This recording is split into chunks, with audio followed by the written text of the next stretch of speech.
Pessoal, videoaula de hoje é sobre o trabalho ao longo da história. Vamos nessa! Pessoal, vamos compreender o seguinte: por que a importância de estudar o trabalho? Primeiramente, se a gente fosse fazer uma análise sobre a questão humana, sobre a figura da humanidade, a gente vai entender que há uma necessidade dentro de cada ser humano de gerar uma produção, de produzir algo, de gerar, representar-se algo, tá? Isso é muito importante, isso é uma característica do ser humano. Mas aí ele desenvolve o trabalho, a produtividade que vai atender às figuras dos outros. Como assim atender os outros? É simples, o trabalho ele é um processo sociológico onde ele não consegue realizar algo para si mesmo ou como uma figura individual, ele sempre se relaciona com o outro. Ah, mas você me pergunta, e o sujeito que é autônomo, ele não trabalha para ele? Ele produz capital para ele, mas a produtividade dele vai ser dirigida para outra pessoa. É como se você olhasse, por exemplo, um artista, um pintor de quadros e falasse: ah, o cara pinta o que ele gosta, o que a inteligência dele produz, o que o ser artístico dele gera uma representatividade.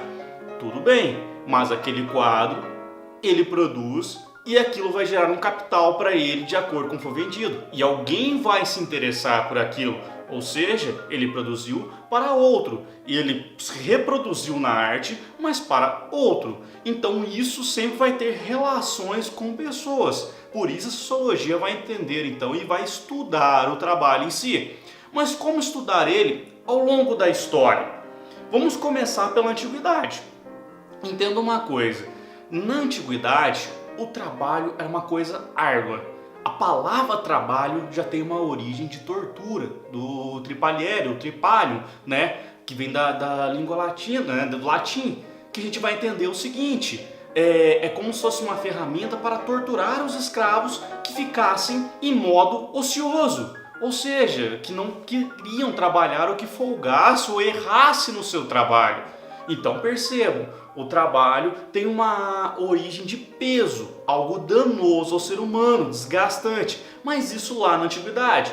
Porém, isso que eu coloco cabe a gregos e romanos. Porque se a gente pegasse, por exemplo, essa lógica de trabalho que é pesada, é tensa, né? Que seria o trabalho braçal colocado pelos gregos, que ele vai dar um nome para isso, chama labor, tá? Labor é o que ele chama de trabalho braçal, trabalho de peso, que cabe apenas à camada dos escravos, aqueles excluídos da sociedade que não exerciam cidadania, poderiam realizar esse tipo de trabalho, que é o labor. Mas vamos pegar, por exemplo, os hebreus. Os hebreus já consideram essa mesma lógica de trabalho pesado, uma coisa ruim, de tortura, aplicada ao agricultor. Mas o hebreu que trabalha o pastoril já é super valorizado. Então ele não vai entrar nessa lógica, tá? Onde ele vai sentir um certo peso, tá? Quando se trata de trabalho pastoril, mesmo que existe a força braçal, ele dá uma outra interpretação. Então, quando eu estou falando que trabalham da história, estou focando apenas no clássico grego-romano, tá, gente? Voltando a eles, então, eles entendem que esse uso de ferramentas, uso da força física, não é interessante, não trabalha o intelecto. Então é como eles vão dizer que existe um trabalho manual e um trabalho contemplativo. E é esse trabalho contemplativo supervalorizado pelos gregos que vai inferiorizar tudo aquilo que ele considera trabalho manual. E aí ele vai separar três camadas. O labor, esse que já falamos, tá? Que é aquele trabalho manual, pesado, uso da força física, tá? Existe o poiesis, que seria uma espécie de trabalho artístico, tá? E existe a praxis, que é o trabalho filosófico, político. Como que a gente separa eles então? Se o labor é aquele trabalho com uso de ferramentas, o poiesis tem um uso intelectual. O uso das artes é um uso contemplativo. Mas vocês concordam que para a produção de arte ainda há ferramentas, ainda há utensílios para que elas sejam produzidas? Então ele fica em meio termo aqui. E aí o que seria a contemplação máxima para o grego, né? O que ele vai olhar e vislumbrar como a lógica do trabalho, ele vai chamar de praxis, que é a prática da argumentação. É aquilo que você vai se posicionar na ágora e de frente vai discursar para as pessoas. Então uma aptidão filosófica aí muito grande, né? Uma aptidão política para discursar pelos outros, para trabalhar o seu intelecto.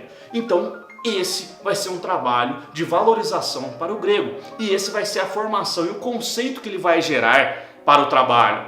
Mas isso muda ao longo do tempo. Chegou a Idade Média. O que acontece na Idade Média? Quem está sobre o domínio na sociedade agora? É a igreja. E a igreja, ela observa que é o seguinte: não há mais o conceito de escravo, né, legitimado pela sociedade. Aquilo que a figura escrava é por natureza própria e está submetida ao trabalho dos outros forçadamente. Não, agora você tem um servo. Você tem um senhor e você tem um servo.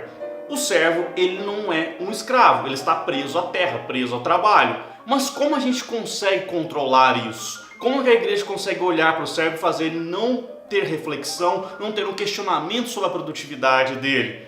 É muito simples. Agora a gente inverte um pouco. O trabalho braçal não vai ser aquela coisa desvalorizada ou inferior, mas vamos olhar ele com uma forma de maior contemplação. É nesse momento que surge, por exemplo, termos como cabeça vazia, oficina do diabo, para julgar a ociosidade das pessoas, ou aqueles conceitos que o trabalho enobrece o ser humano, né? A frase real, o trabalho enobrece o homem, mas vamos colocar o ser humano, né? Vamos ampliar isso, né? Vamos parar com esse sexismo entre homens e mulheres nessa questão de gênero. Vamos lá. O trabalho enobrece o ser humano.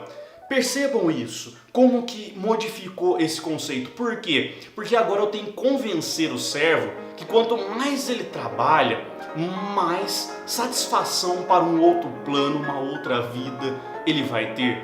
Mais ganhos e benefícios ele terá no seu futuro. Isso diferencia agora ele na sociedade e o coloca no estamento que ele se encontra, que é o estamento do servo. Enquanto nobres e depois o clero, que são os outros dois estamentos, vão se satisfazer com sua ociosidade.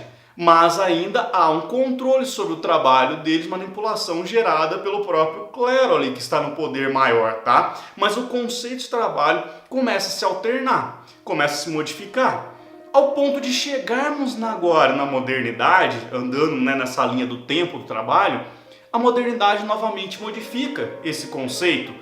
É interessante que a modernidade é como se ela abraçasse todo aquele intelecto desenvolvido, que é aquele intelecto contemplativo dos antigos, e juntasse com o orgulho do trabalho gerado pela Idade Média e formasse um novo conceito.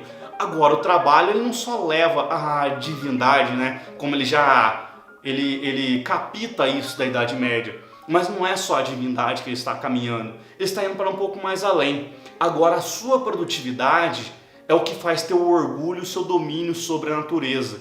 Ali você representa a sua identidade, ali você tem a sua satisfação daquilo que você faz. É uma questão de orgulho próprio, é uma questão que vai valorizar o ser humano que você é. É como se você trabalhasse um sentido de mérito naquilo que você faz agora. E é esse trabalho, é aquilo que você produz, que vai gerar a sua própria satisfação, o seu reconhecimento no que você faz. Isso aí vai ser um pontapé inicial para uma revolução industrial. É esse conceito do sujeito ter um orgulho do trabalho, mostrar que todo o capital adquirido dele é esforço próprio dele, pelo menos as ideias ele vai construir isso. Obviamente Karl Marx vai repensar esse conceito depois, tá? Mas ele vai valorizar o que você produz para si. O sociólogo Max Weber, ele vai dizer que isso é um pontapé inicial para a geração das grandes economias que não se prenderam ao trabalho escravocrata. Ele vai usar naquela obra dele, né, o capitalismo com relação à lógica de trabalho protestante, porque ele analisa sociedades que surgiram no protestantismo, né, nessa figura religiosa, como um orgulho daquilo que se faz, um orgulho daquilo que se produz, né, e a necessidade de cada um trabalhar para si, uma satisfação tanto religiosa como do próprio ser humano se reproduzir naquilo. Enquanto aquelas sociedades que usaram muito do trabalho escravo, não há uma lógica produtiva do próprio ser humano ali. Ele usa o trabalho do outro para gerar riqueza. E isso aí vai invalidar então o crescimento econômico dele, tá? Isso é uma análise que Max Weber vai construir também, tá? Analisando essa lógica de trabalho ao longo do tempo. Mas vamos encerrar esse histórico hoje do trabalho nessa aula aqui. Depois a gente dá continuidade. Então, bons estudos a todos, até a próxima, tá?